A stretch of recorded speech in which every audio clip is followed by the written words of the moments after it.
Good afternoon, Year 7. So last lesson we looked at the mode, median and mean, and we filled in this table, and I did ask you to leave that last column free so that we could use it today. So hopefully we were able to complete this, or since the lesson you have done so. Let's just recap the kind of thing we talked about last lesson. We said that there were three main measures of average. There was first of all the mode, and if you remember, the mode is the most common value. So in, for example, A here, the most common value is 6, which is why the mode was 6. After the mode, we looked at the median, and if you remember, the median is basically the middle value. So, for example, in A again, we said, actually, no, let's not go for A, let's go for B. We said, okay, well, the middle value here we can quite easily see is 4. For this first one, however, if we're looking for the middle, well, there are two that are kind of in the middle, so we go halfway between, and halfway between 6 and 7 is 6.5. And finally, we looked at the mean, and to get this, we do the calculation. We take the sum of the values, and we divide it by the number of values. So we add them all up and we divide by how many there are. So again, as an example, if we add these values here, we get 56. There are 8 values, so we do 56 divided by 8, and we get 7, which was the mean.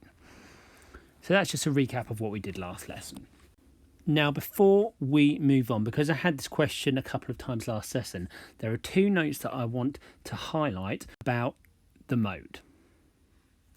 Okay, and the 2 things I want to highlight about the mode, which is obviously the most common value, well, what happens if you have, for example, a list like this, where I have, I've got the number 2 appearing twice, but I've also got the number 7 appearing twice.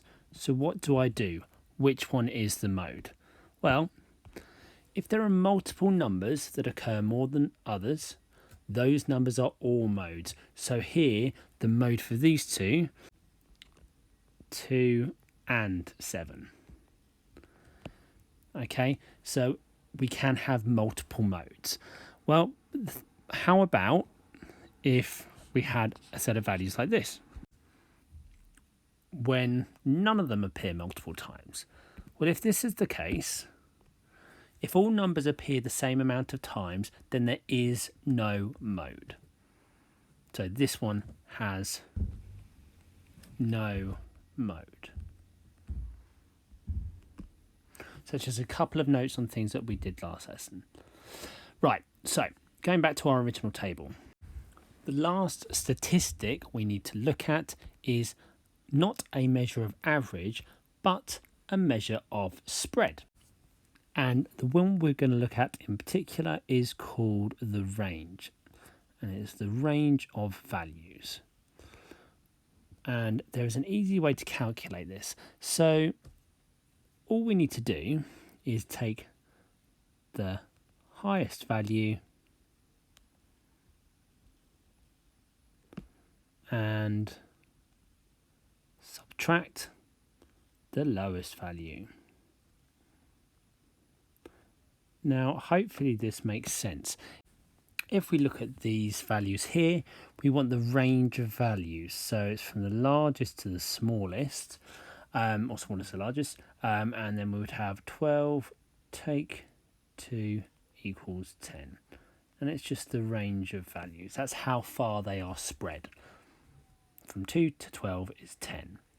So we do the highest value, take the smallest value.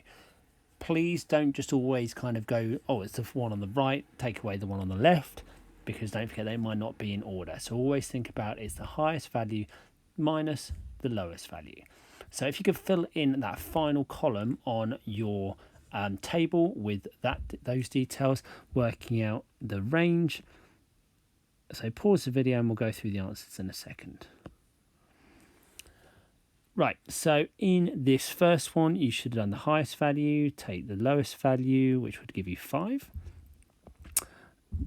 highest take lowest equals 11.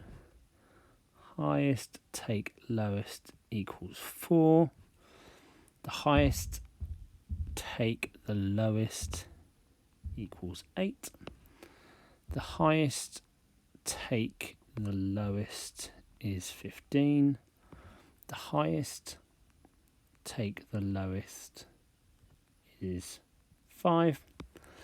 The highest, which I think looking at it is 2.8, take the lowest, which is 2.1, is 0.7. And the highest, this is going to be a bit more difficult. So the highest one there is 9. The lowest one there is -2. So you're doing 9 minus -2. Now for the time being, just work calculations like that in your calculator. Be making sure that your negative number is put in brackets. 9 take away -2 is actually 11. For that one, you might like to think about, if you've got negatives involved, you might like to think about the spread and think about it along a number line. So I've got -2 all the way up to 9. So you think, okay, well, it's 2 to get me to 0. And then 9 more. And 2 add 9 is 11.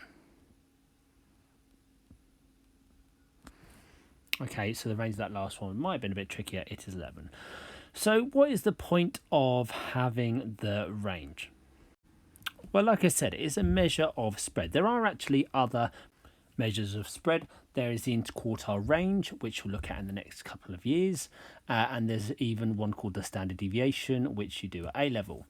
It is a measure of spread and it's a measure of consistency. So take a look at this data here.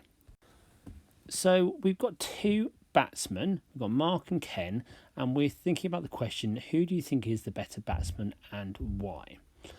Well, I mean, Mark goes up to 104, but sometimes he doesn't score very many at all. We've got a couple of ducks there, so we've got a couple of zeros and a 2. Ken, I mean, they're not quite as high, or they don't go quite as high, but he isn't scoring as low as Mark as well. So for something like this, we might like to work out, for example, let's work out the mean for Mark, the mean for Ken, and don't worry about writing this all down. So the mean for Mark, well, I add up all his scores, and that's 345, and divide by how many there are. So that's 10 matches. I am still including the zeros as values. Okay, so just because there are 2 zeros, I don't divide it by 8 instead. I still have to, there are still 10 values in there, even though 2 of them are 0. So he's got a mean of 34.5. And then for Ken, well, he scored 313 across those 10 matches. So his mean is 31.3. And the ranges, well, Mark, the biggest, take the smallest, 104, take 0 is 104. And for Mark, what is it, 46,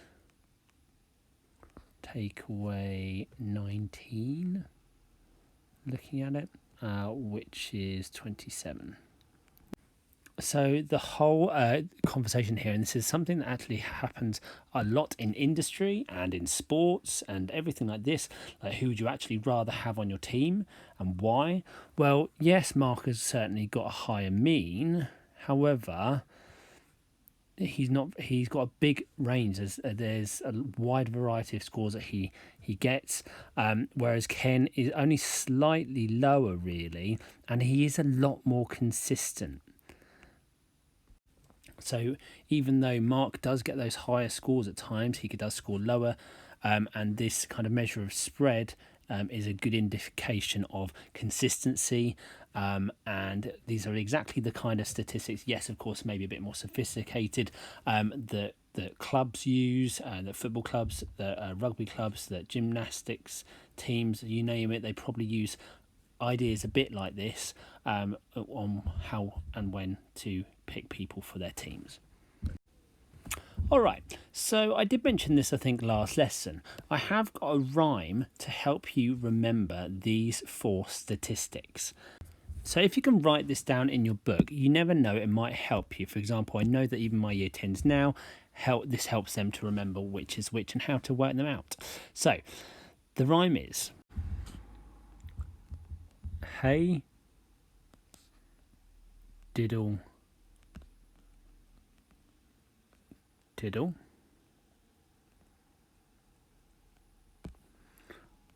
The median's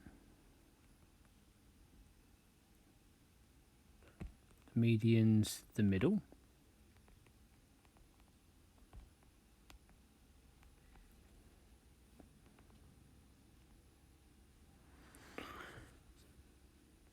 You add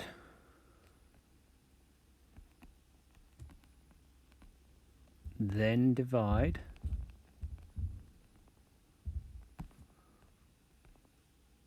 for the mean.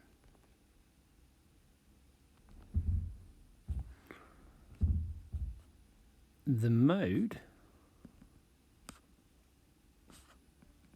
is the one you see the most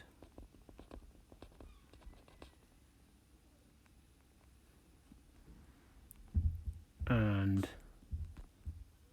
the range is the difference